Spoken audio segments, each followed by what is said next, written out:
Hey, everybody. Welcome to the Santita Jackson Show on AM 950 Radio, the voice of progressive Minnesota. It's a joy to be with you today. Of course, we're in the midst of the Democratic convention. By the time you see this, it will have wound down, but we're still in the midst. So, what do you expect of Kamala Harris? What do you want to hear from her? Uh, in her speech. What did you think of Governor Walz? He's your governor up there in Minnesota. What did you think of the coach? The coach. What do you think of what he's had to say?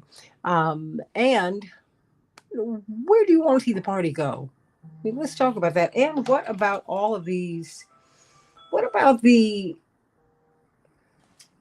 protesters who are out in the streets in Chicago, but we're not seeing them? It seems like there's a media blackout, everybody. So I want to know what your thoughts are. I want to know what your thoughts are. Please reach out to me on the Santita Jackson Show YouTube channel. Everybody, please like and subscribe. And everybody, I need you to give me a thumbs up. Ashley King and Andre and Louis Chewy. Please, everybody, give me a thumbs up. That helps us with our algorithms. The more thumbs up we get, the better off we are as a show. So please, thumbs up, thumbs up, thumbs up. Everybody, like the show, like the show. And you can become my friend on the Santita Jackson and Friends Facebook page. Not the Santita Jackson page, only Santita Jackson and Friends. That's the only place where I'm allowed to accept new friends. The other page, just they have a limit and they're kicking people off. Lorraine, everybody like the show, like the show. Thank you, Louis Chewy. Everybody like the show, like the show. Let's talk about what's happening at the convention, what has happened at the convention, and what that portends or what that projects for the fall. Because just because we haven't seen the demonstrators does not mean that they're not there. Just because we have not seen the demonstrators on television does not mean that it doesn't mean that the sentiment is still out there. Is still out there. I mean, there are some things that people are wanting, and some things that people are needing that need to be addressed. We also, in future shows, will be looking at uh, really the all of the issues that are before Vice President Harris. She's had such a short window. I mean, she's being asked to do the impossible, but if you want the impossible to be made possible and to be a reality, ask a black woman to do it. But boy, what a burden she's got. I mean, she's had inside of a month to pull together a whole presidential campaign. I don't care how much money poured in. That's what she's dealing with, everybody. And so let's talk about. I want your thoughts on that too. And in future shows, India Walton from Roots Action, I want to know if you really think white men are going to vote for a black woman as the head of the armed forces. Will white women really subvert history and vote for a black woman? Not a black man. No. A black woman, and a black woman who Trump keeps making these, former President Trump, excuse me, keeps making these Freudian slips. He keeps talking about her beauty. I remember when he dated a black model in the 80s and early 90s who resembles Kamala Harris very much. Her name was Kara someone. She was a very popular model at one time. And so, I mean, she is absolutely gorgeous. And he continues to focus on that. Don't let that be lost on you, everybody. Don't let it be. Please, even President Obama years ago said that she is fine. I mean, I can acknowledge it. I'm a woman who likes men, but it is what it is. But there are a lot of factors here, India. Yeah. We cannot ignore the optics of that. She is married to a white man who is not someone who's inconsequential. He's someone who's done very well. Um, are people feeling some kind of way about that? I'm keeping it 100, everybody, on the Santita Jackson Show. I'm putting it all out there. We will explore it in greater depth as we go forward. But I know India Walton's got something to say. And while Shapiro Wells, the founder and director of the Courtney Copeland Foundation, I encourage you to go to The Intercept and watch her podcast. They were well north of 2 million views. They've won a lot of awards, India Walton. And she has been exploring the issue of police and safety. Her son was shot, and the police basically let him die. And so she wants to know, okay, oh, you mean to tell me all the cameras were off? Really? We don't know who shot him, but we do know that you all didn't care for him. So we're not accusing the police of shooting him, no. But he was put in your care once you found out, and to see the video, to see him on his knees begging for help and to receive none. It's just, and she has made this part of her crusade in life, not to mention being a fabulous foster mother to children in need. She's continued to go forward while she has daughters who continue to get advanced degrees and they continue to go on. And the Wells family, well, they are on the move. And you, India Walton, I can't wait to see you run for mayor of Buffalo again. Because, this was a trial run. You never stop. You don't stop. The Congressman Gus Savage, whom I worked for when I was in college, or for whom I worked when I was in college, ran for Congress several times. And then he finally got it. You just have to keep on growing, keep on going. Each victory will help you some other to win. That is from Yield Not to Temptation, an old song that our parents and grandparents and foreparents used to sing. So let's get to it, everybody. Let's talk about what's really happening at this gathering, because it's not really a convention, not the way we used to see conventions. Conventions used to have floor fights. You used to debate the platform. The Democrats have put a lot of pieces in place that really thwart that. And I don't think that's a good idea. But here we are. Not but here we are. That's something you need to think about too. Look, if you are willing to pay any price for the win, it will cost you everything. Okay. So let's talk about it. So everybody, thumbs up, thumbs up, thumbs up. Please, please, please, let me know what your thoughts are. What did you say, Arlene? Don't most people watch the DNC to watch the DNC? The protesters are not the focus. No, they are the focus because they're voters. Now, either you're with democracy or not, Arlene. Either you want to hear all voices, or eventually yours will be muted too. Mm. So you can just go on with that, because that's the reality. If you shut down one voice, trust me, trust and believe. No one was a greater insider than Joseph Biden. He never expected his own party to put him down, but they did it. Oh, keep on going. He shut down Anita Hill, and guess what? The Democrats shut him down eventually when he had achieved his dream. Don't think that life won't come at you fast. If it doesn't come at you fast, it will come at you. Let's make no mistake. Democrats put him down. You think that when we had the debate, that was the first time people knew that he had cognitive difficulties, that he was, that he had signs of aging. Aging was not really the issue. It's the fact that it's clear that he's struggling with his health. So come on now. And those people, yeah, they've turned the DNC into a television show. And while you're promoting it as a political convention, don't do that. Just say, we're putting on a 3 or 4 day Democratic fest and Republican fest, and that's going to be it. But that's not democratic. Mm-hmm. It's unhealthy for the republic. You don't know what's on the platform, and tragically, it seems like you don't care. So there's nothing that you can hold the eventual winner to the fire on. I mean, how can you have that? So are we just window dressing here? So let's get to it. We've got, of course, Chappelle Wells and India Walton.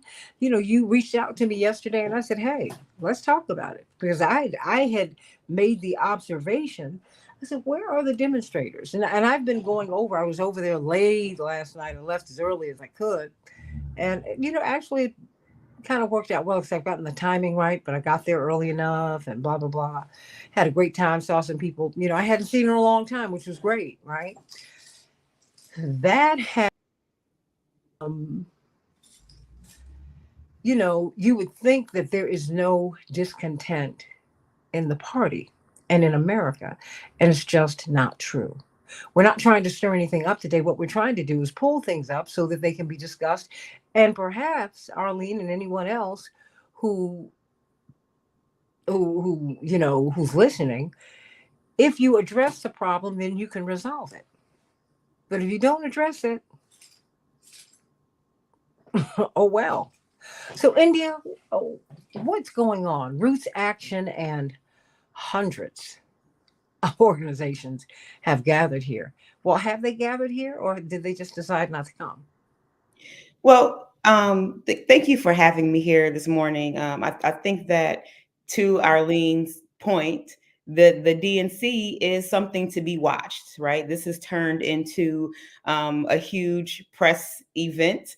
And it's almost like being at a concert, right? Like there's entertainment, the theme is all about joy. But in the meantime, there are some folks who are in Chicago who are not experiencing joy, who are experiencing great tragedy and loss. And I think that the style of the Democratic National Convention is one that is not allowing for small d democracy, that includes the voices of dissent and challenging some of the policies of the Biden administration that is now sort of morphing into the Harris administration without questioning how we are going to solve this problem of a genocide that's happening across the globe in many countries.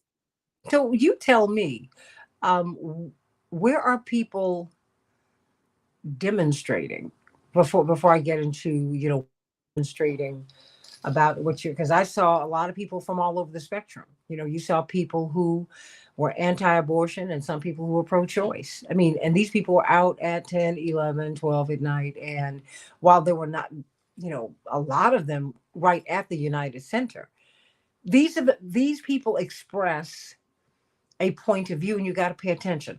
Let me give this to you very quickly, everybody. When and this happens in all of these offices because there's something called metrics. You measure, right? Every phone call that came into the congressional office, Congressman Savage's office, he wanted to know what they were. Number one, he had been a newspaper publisher of a very, very prominent Black newspaper here in Chicago. And he was someone who was just beloved in the community, right? That's how he ended up getting to Congress. Because, folks elect folks typically with whom we have a relationship and we trusted him. And so if you got one call, okay, what was that about? What did they want? If you got two, wait, what was it about? What did they want? But if you got 3, 4, 5, 6, 7, 8, 9, 10, you were like, whoa, what's going on in Chicago? But he would do that with the first call, quite frankly, because he was clear on how things could move in the community. But 20 calls, that's X number of voters each call. Mm-hmm. So you can't ignore 14% of the delegates who are uncommitted. You ignore them at your peril. If you think that tens of thousands of white women, and I'm so grateful for those who joined the call, and I'm so grateful for the white guys who joined Kamala, and I'm grateful for the Black women and the Black men. But she doesn't have the same kind of buzz that Obama had. That's a once in a lifetime thing. It was the first time we had a Black person who we said, he's going to be president. So people put a lot of stuff to the side because we wanted that to happen. And here we are.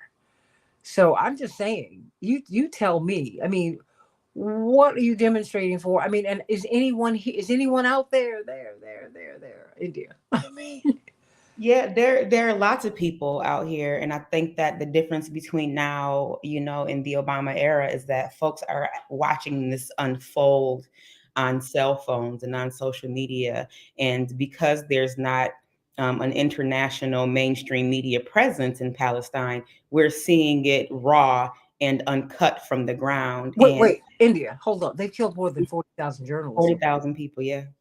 Journalists. Okay. So let's be clear.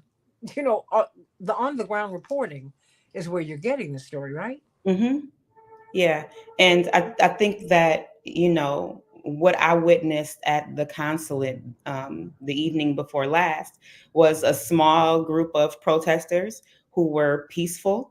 And the response from Chicago PD was outsized. It was very violent. There were almost twice as many police officers as there were demonstrators. And, anytime there was an escalation, it came on behalf of Chicago PD.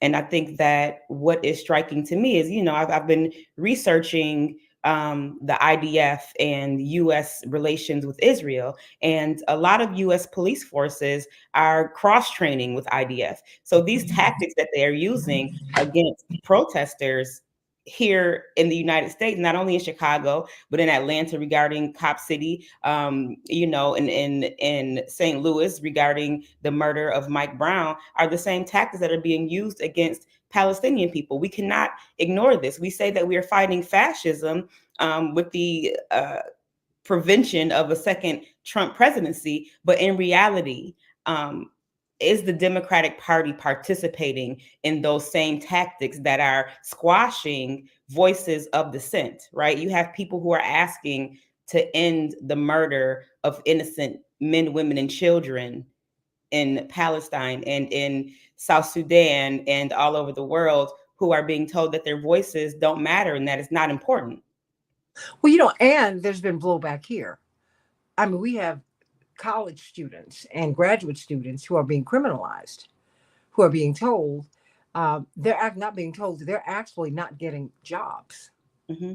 With all of the debt that many of our students have, they have been told. I mean, their faces have been paraded around the Harvard campus, for example. But they are really, this is impacting Americans. Everybody, this is an American story. I mean, so we need to, and these people have families, they have friends, so their people are feeling some kind of way about how they're being treated. Those are votes, everybody. That's what I'm seeing, India. And so what is the activist community saying? Are they asking, okay, um where are the people? Or do you think that with all of the talk of 1968, people might have been reluctant to come out? No, I do think that the nomination changing from Biden to Kamala has sort of deflated um, a lot of the vigor Mm. that folks were expecting to see in Chicago. And also, I think that folks in the uncommitted movement are making a concerted effort to be very diplomatic, right? And the point that I want to make is that there are not only demonstrations going on, there are not only protests, but there are also panels, there's also info sessions, there are also film screenings, and very productive ways of getting the story out, of talking about policies that will work to end the genocide, to end the hostage situation, and no one seems to be listening. The fact that the DNC allowed a border patrol agent to speak on stage and allowed the family of one of the hostages to speak on stage and is denying the Palestinian and American voice is a travesty. And last night we saw leaders and delegates from the uncommitted movement stage a sit-in at the convention because they were making a very reasonable request, a, a pre-vetted speech given by someone that the Democratic convention organizers approved of, and eventually at the last hour were told that they would not be having representation on the main stage. And I think that in a city like Chicago that has such a large Palestinian American population, to not have that representation present is a travesty, not only for Kamala's foreign policy agenda and the words that she is saying, that she's going to be more compassionate and empathetic, and really wants to find a way to end this thing, but also just the sheer lack of representation of Palestinian voices is not proof that we are creating the big tent, right? Folks are getting up on stage and talking about an America that serves us all. Well, all of us are not being served if we're not hearing the voices of Palestinian Americans at the convention. So what did that say to people last night? I mean, and how does that land as we walk out of the convention? Because there is now talk about, this honeymoon period that candidates, they all experience it. Well, not all of them, but when you have honeymoon period, it's wonderful. It really is. And that is really what Vice President Harris has been in. And we saw that with President Obama and his, quite frankly, just it's still ongoing, right? I mean, because there's a lot of critique to which he's not been subjected. And that is what it is. Well, I mean, because he's also an historical figure, and he's beloved rightly for having put his life on the line, um, to be in this position. That having been said, um, you know, he's still viewed through a lens in which, it's still not acceptable to criticize him, to critique him. Um, how long will that last? I don't know, because these folks, as you can see, they can turn on you in a heartbeat. Mhm. No one was more beloved and respected than Bill Cosby. And a sealed case brought him down. A sealed case that he paid this woman $3 million plus dollars. They worked it out, and then someone ran for office. I'm going to prosecute him, and there you have it. I mean, it's like there are no rules here, India. So I mean, how do you think that's going to land? Not having seen the Palestinian voices, not having seen the Palestinian faces, persons on that stage. I mean, the Lancet study last month, weeks ago, said that at least 186,000 Gazans have been killed. 186,000, they project a half a million. Now, there are only about 2.3 million of them. That's like one in five. What? Please, so help me. How is that going to land? And we'll have to see what they do Thursday night. But how will that land with Michigan? Mhm. Yeah, I would argue, Santita, that there are rules.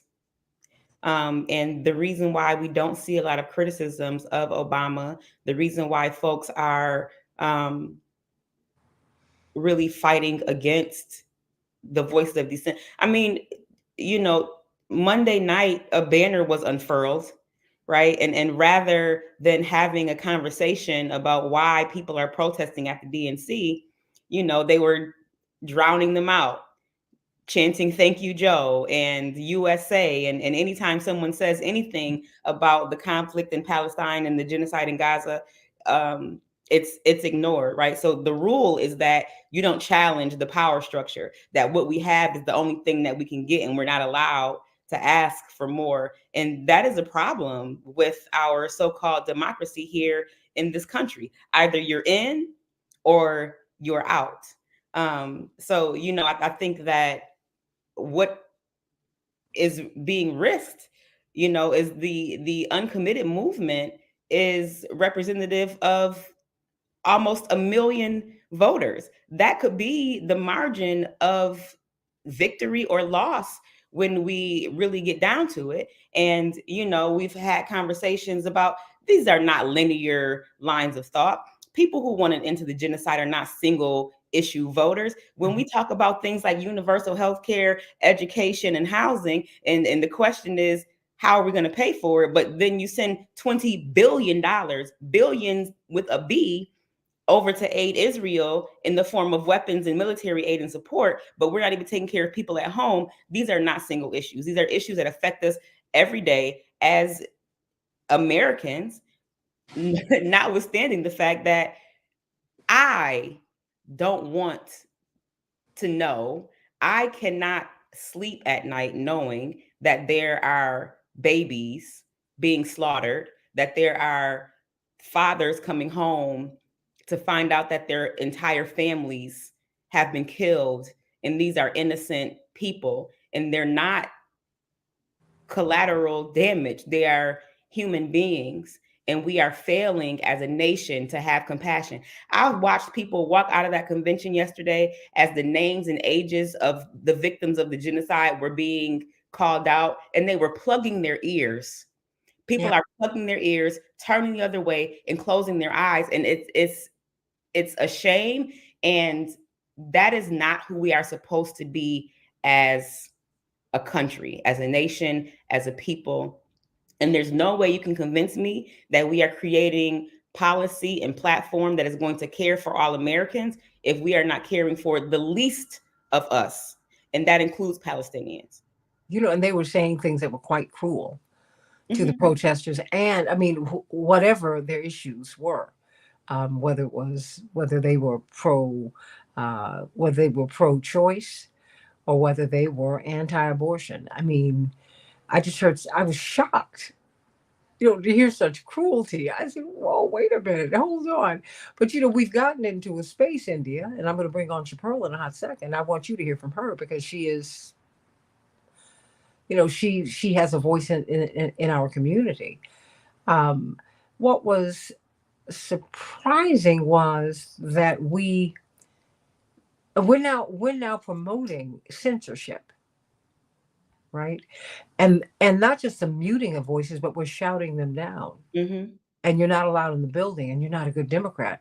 Mm-hmm. I feel like I'm watching some dystopian movie about some fascist state, totalitarian state where you can't say anything, and where your neighbors snitch on you if you feel this way. I mean, and it's like we are coming up with our own, social credit scores. It's Mm-hmm. it's informal, but it's real.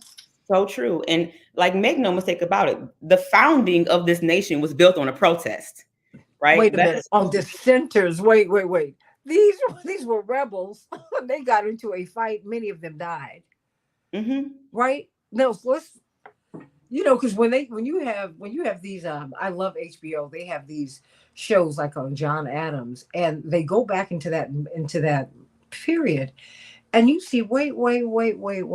This was a real ugly fight. When you really study what happened with Benjamin Franklin, he had to move over to Europe, and he struggled with being an American anyway because he loved being an Englishman. Because our founding fathers were English, and there was a fight about whether they were going to be English, British, and British citizens, or whether they were going to create this new thing. Mm-hmm. And it was bloody. And remember, the British burned down our White House in 1812. Mm-hmm. It wasn't over after the revolution. I mean, India, help me. I mean, because I'm talking to you because it's like when you start pulling this stuff out of your brain, you're like, oh wow. Yeah.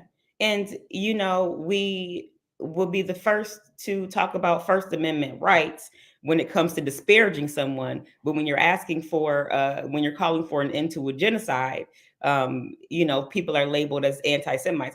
I saw a group of demonstrators. I was at an event on Tuesday who interrupted the event, and someone said they throw them into the river. Ooh. Right? Like, how is it that a person cannot even express their concerns and you're threatening their physical safety, but you say that we are the party of inclusivity and of love and of joy and of care, but when someone doesn't agree with you, then you want to throw them into the river. I think that we are getting away from the values that are supposed to embody the Democratic Party. We're talking with India Walton from Roots Action. Of course, we spoke with her several years ago when she ran for mayor of Buffalo, and she gained a lot of traction. And the Democratic Party did not support her, even though she gathered an unprecedented in Buffalo, an unprecedented grassroots movement. I mean, and she was bringing new people into the process. And the Democrats shoot themselves in the foot all the time. The people who bring folks into the process, they want to push them aside. I'm like, so what do you all really? What's this about? They did it with Bernie. They did it with Reverend Jackson. I mean, they just do it constantly. Stay right there, India, because I want to hear from Chaperl Wells. Chaperl Wells, talk to us. What do you think of what number one? What have you been seeing? What do you think of what you know? India, our Buffalo, New York sister, when she comes to Chicago, I'm sorry you got this kind of welcome, India, but this is kind of welcome to Chicago. Well, Santita, I will say this. I've been out in the streets and we've been protesting, as well as also what I'm noticing in watching the convention is that they Chicago police, Mayor Johnson, the DNC, they basically locked down the city. Mm-hmm. And so the protest is almost a mile away from the actual convention center. And so it's basically like, we can protest, but we can't get close. And no media is covering it because we're so far away.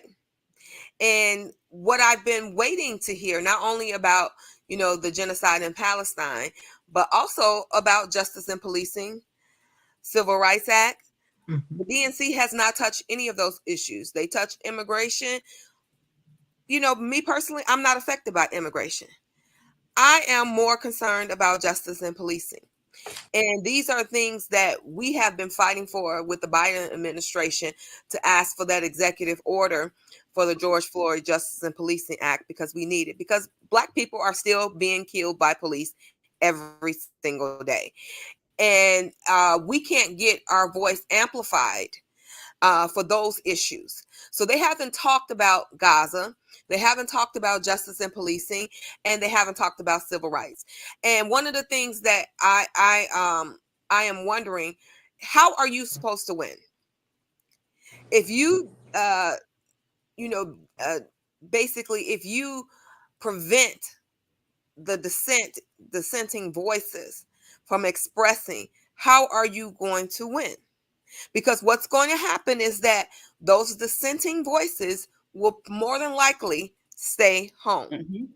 And they're betting on the fact that we're so scared of Trump that we are going to go and vote. But that is a bet. And it's a 50-50 chance that they will actually go out here and vote. We have been waiting for 4 years for um, the Civil Rights Act, as well as also George Floyd Justice and Policing from Biden. We have begged him. We have done everything. The NAACP has put it out there several times. Hey, we need these executive orders, because this is something that he can do. And we know that if he does that, if he implements that, it's only going to help him. And this is what I don't understand, the Democratic logic, because if you protect voting rights and you stop all of the voter suppression, tell me why this wouldn't be beneficial to you. Why are you hesitating in implementing this change? Because it's going to benefit you. It's going to benefit Kamala. It's going to, so that way we have when they gutted the Section 2 of the Voting Right Act, all of these things happen under a Democratic watch. And so we have to be very clear, and we have to continue to push and demand that we get our voices heard. And so we're fighting, Santita.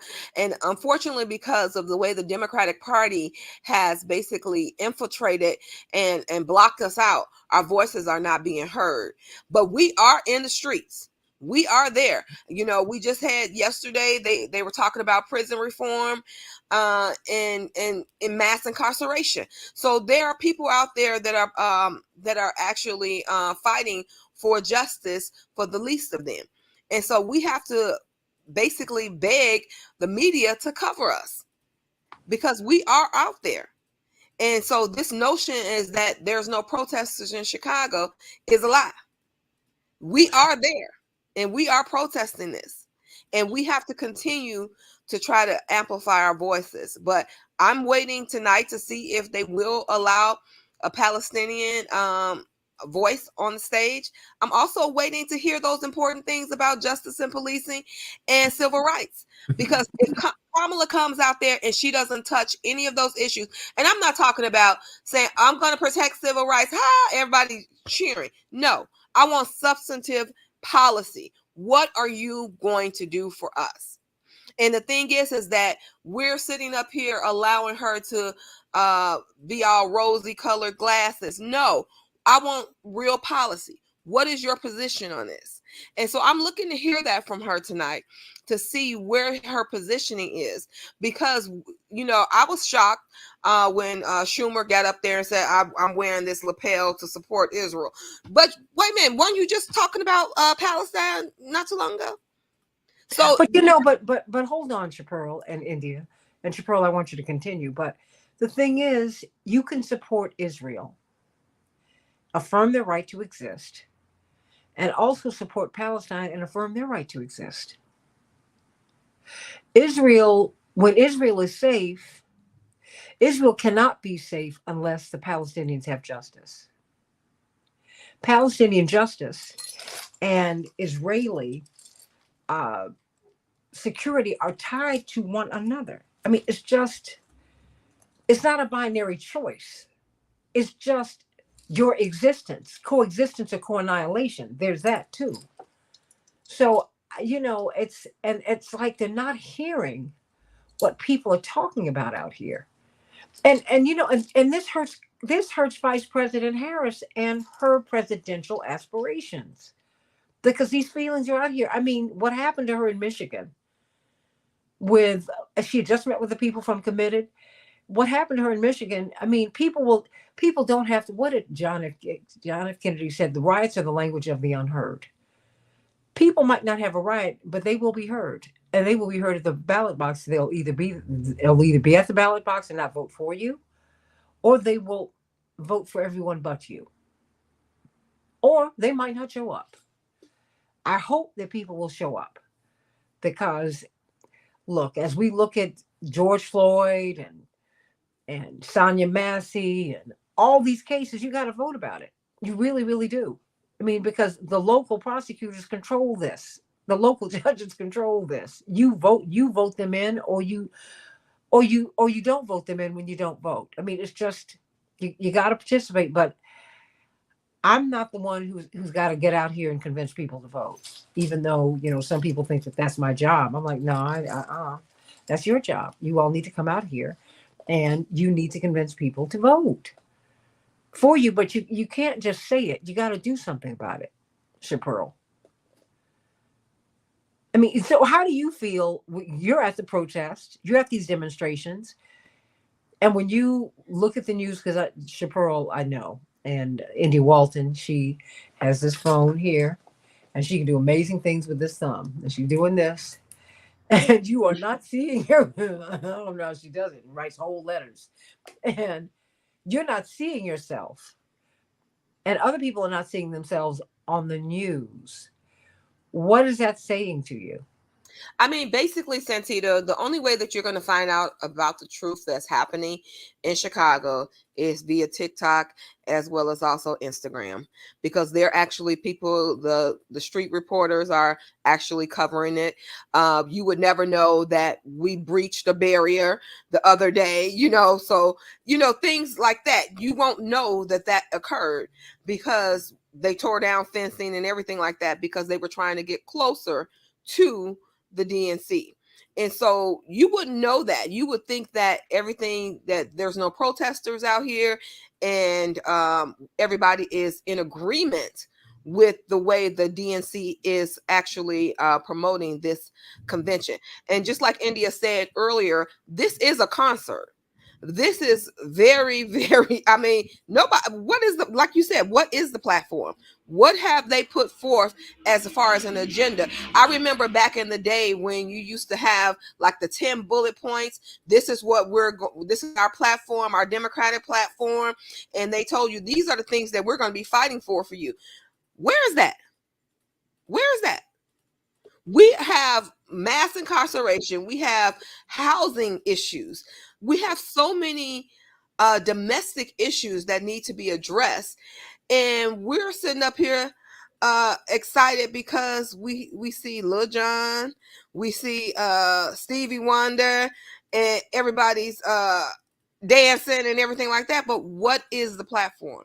So I think that we have to actually press Santita, and we have to actually go in and demand that they put forth a serious policy.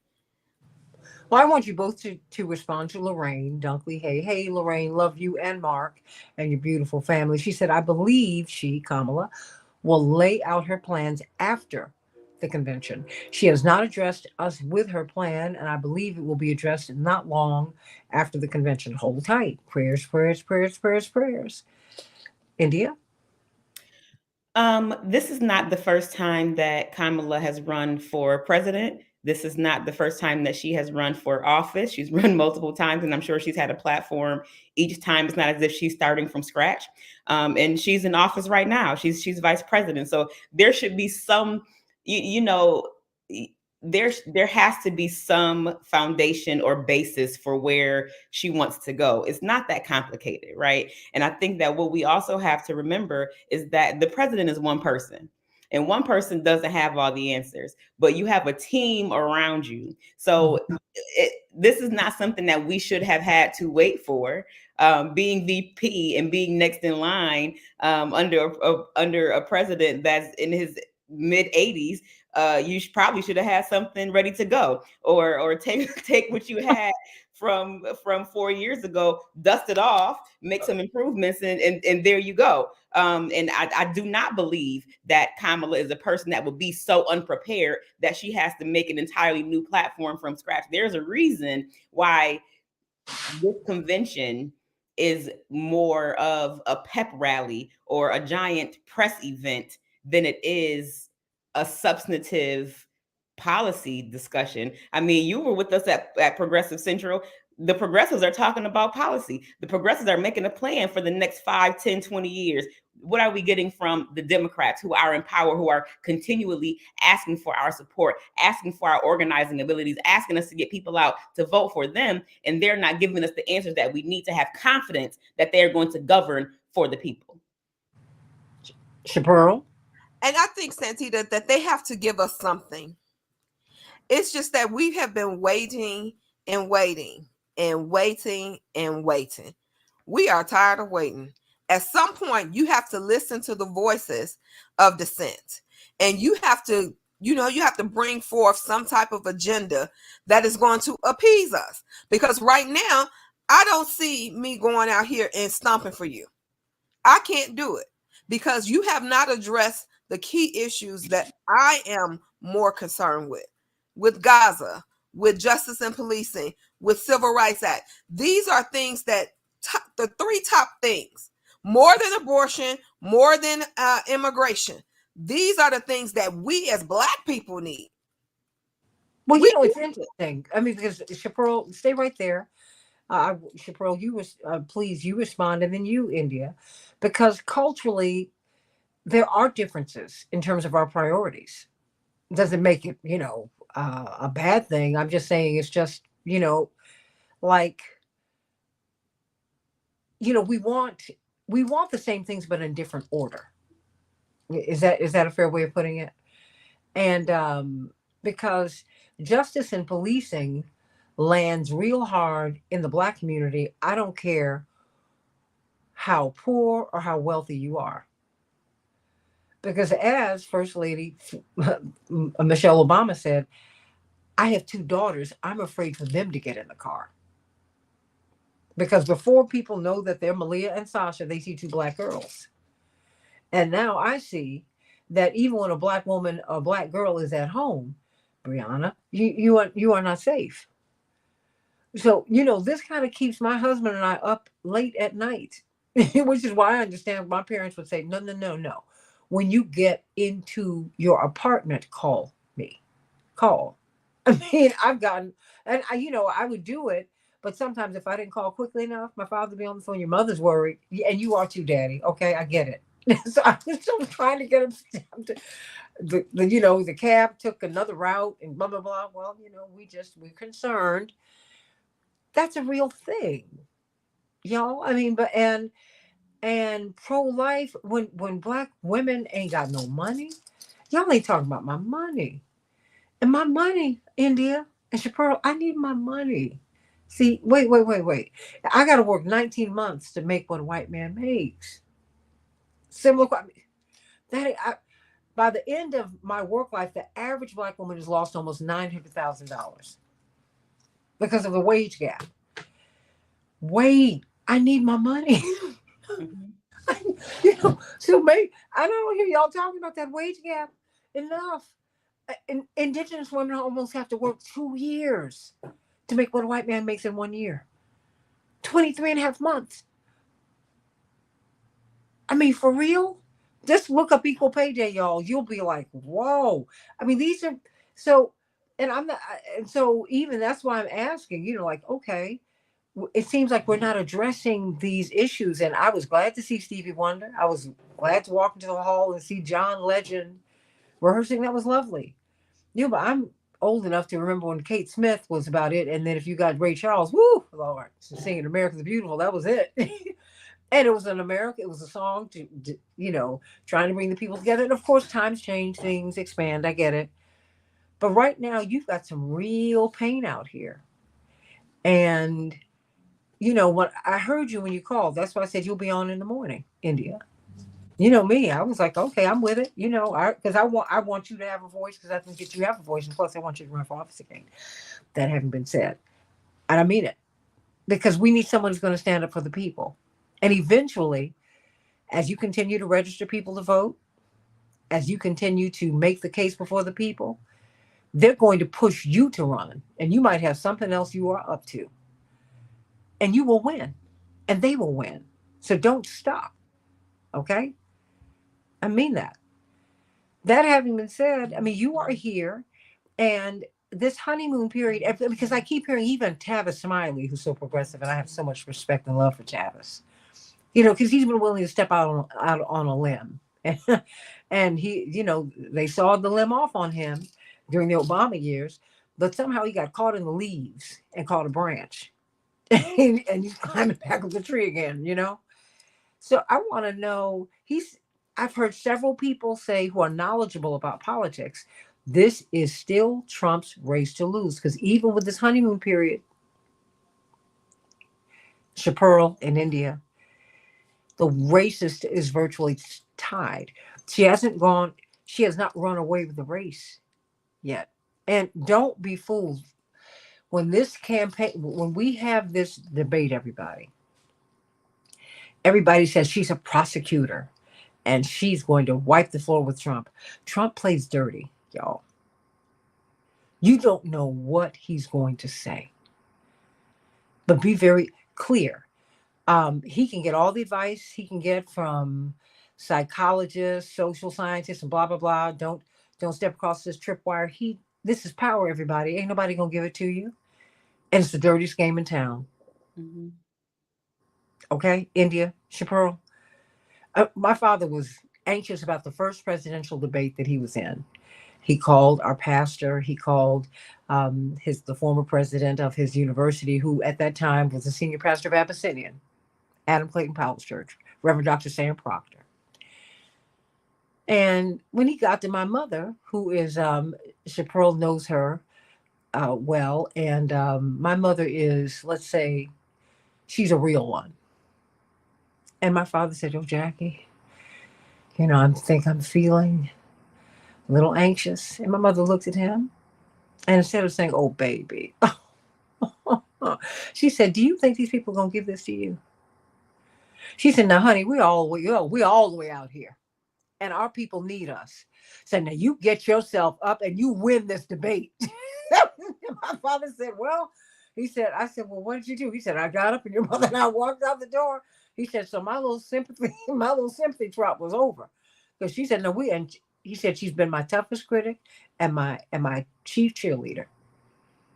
Because when we win that car," she said, "You gonna do this?" She said, "Boy, you gonna win this thing. I know it. I know you have it in you. Come on." We've got some real needs, India. I mean, I'm gonna let you close this out. I mean, Chaparral. Yeah, I mean, because Chaparral's been she's been out at these marches with you. And if you find India, she is 5 feet nothing. Prettiest little picture. I mean, because she tapped me on the shoulder, Chaparral, when I was at the Progressive Democrats event. I moderated a little panel. And she said, "Hi, I'm India." I said, "India who?" "Walton." I was like, "Are you for real?" "Really?" You got to be joking. You are India?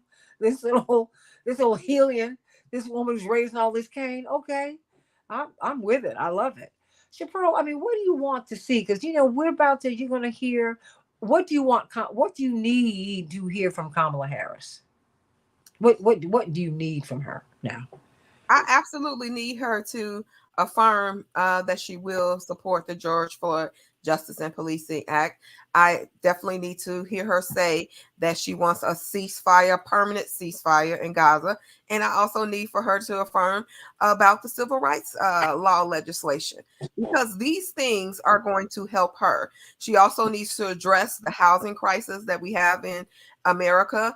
You know, it's becoming we can't even get apartments because we're being so outpriced.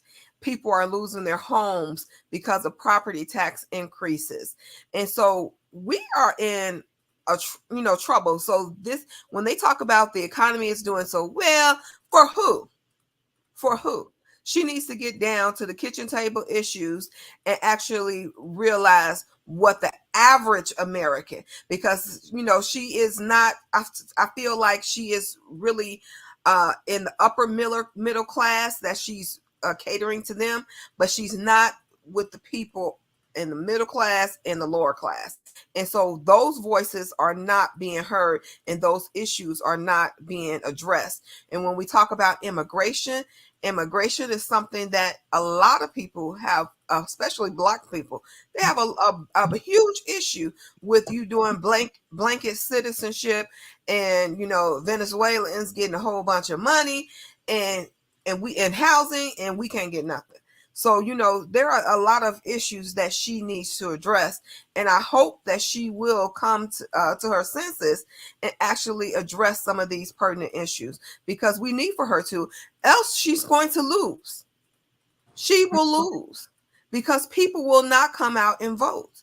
And the thing is that we can continue to say, well, we have to vote her in because of Trump, but you ain't gonna make nobody get off that couch unless you make them with policy. So And you're that's saying something I that people realized. are, you're saying that people are willing to see Trump get back in if she doesn't come through. Absolutely. Absolutely. I don't think that they will vote for Trump. I think that they will be a no vote. And for her, that is something that will definitely have her lose in this election, because she needs every vote. Every single one. Every single one. Every single one. I mean, because India, I'm like, I have a lot of wonderful, wonderful brothers and sisters of every background, but our history is what it is in this nation, and I'm like, white women tend to vote with the white tribe. I mean, and people who are living under the boot of oppression tend to vote with the oppressor. Why that is, we can examine that. We can continue to parse that out, but that's real. And whiteness is so powerful in America. It's so powerful that, please, you'll deny your own mama. Thank you, imitation of life. Just to get this,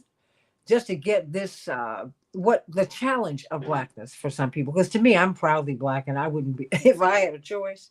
If the Lord gave me a choice, I would only do it this way. But I know it's a tough road. Because it's the little things, it's the microaggressions that you deal with now, everybody. It really is. So, the last couple of minutes, India, they belong to you. And I hope that, after the speech, I'd love for you to come back tomorrow, because I'd love to hear what you heard and what you're hearing from the activist community.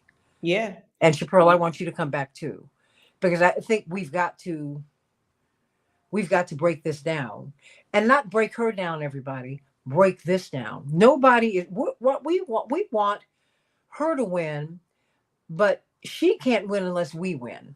Now, that's something we should have learned from 2008. It can't be one person who ascends. We all have to rise together. And you can't wait, Lorraine, with all due respect, until she gets in office. Politics does not work that way.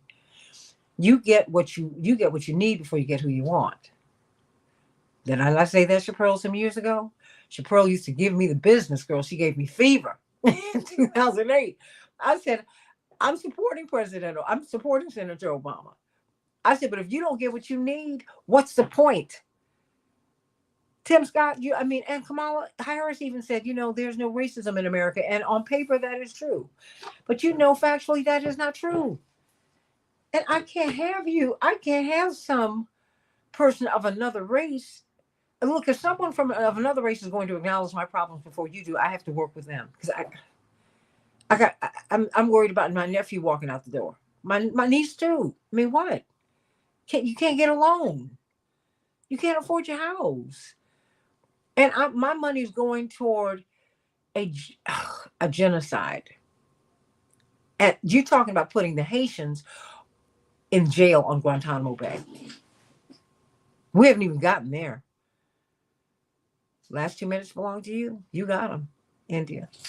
Yeah, I think that I want us to remember that we are complex human beings that um, possess multiple identities, and it's not a zero sum game. I think that we can both be critical of the Harris Walls ticket, and still try our best to support. I would love to see a Harris presidency, but I want to see that it is going to benefit me and mine, like everyone does, right? We all vote our self-interest. And my concern is that folks are not going to see themselves in this campaign. They're going to stay home. And it's not only going to impact the top of the ticket, but all of these down ballot races that we have going on in school boards and county legislators and city councils, because that's where the real governance that matters to us every day happens, at the state and local level. It's not all about the presidency. And the last thing that I'll say is just that we have to keep pushing. We can't let up. I hope that Vice President Harris sees the value in progressive organizing. I mean, at the end of the day, we were the ones who sounded the alarm that President Biden was not going to be able to defeat Trump. I think the pathway to a Harris candidacy was paved by progressives before the Democrats finally woke up and said, well, let's hop on this wagon, because actually they're right.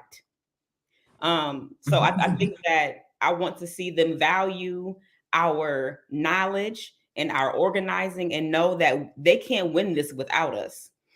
We might be a thorn in their side, but we are still members of the Democratic Party, and we still deserve to have a voice in this thing. So we'll continue to be out in the streets. I'll be here until Friday evening. I can't wait to see what Vice President Harris has to say this evening. But yeah, it is fair to criticize. No one is above reproach. And when you decide to enter into public life, you have to take the criticisms along with the congratulations. I like that. And that's true. It all comes with everybody. India, I want you back on in the morning because I think we need to hear her speech, Chaparral. I want you back on too. We need to hear what she has to say tonight and then debrief. Deal? Deal. Because it's important, because I want your voice to be heard. I mean, come on. This is a conversation you're not getting in other places, but this is a conversation that sure is happening. And if it's not, it needs to. It needs to. We've got to grow up in our politics. We have to understand, everybody, we have some real needs and they need to be addressed. Somebody woke up hungry today and somebody is trying to figure out if they're going to get a meal. And it's millions of them in the United States. A lot of people slept in a shelter if they were lucky enough to get in last night. Cradling those babies, praying that they're not abused, praying that they'll not be raped, men and women and boys and girls. You have a lot of migrants who their children are missing. What is that? So whatever you feel. And then you need to start digging deep and asking, why are we in Venezuela's business? We need to ask these questions. That's the only way we're going to be safe. That's the only way we're going to be right. So I'm going to see you tomorrow morning, India Walton from Roots Action, because we're going to be fair. That's what I want. And Jeanette said she wanted you to do that too, and others. To be fair, we've had this critique going into the speech. Now let's see what's on the other side of it once we've heard it. Okay, Chaparral? Yes. Yeah, let's do it. Going to continue this conversation in the next hour on the Santita Jackson Show. So, tune in, everybody. Sending you much love. Like and share the show. Like and share, everybody. Like and share the show and get on over to the second hour of the Santita Jackson Show.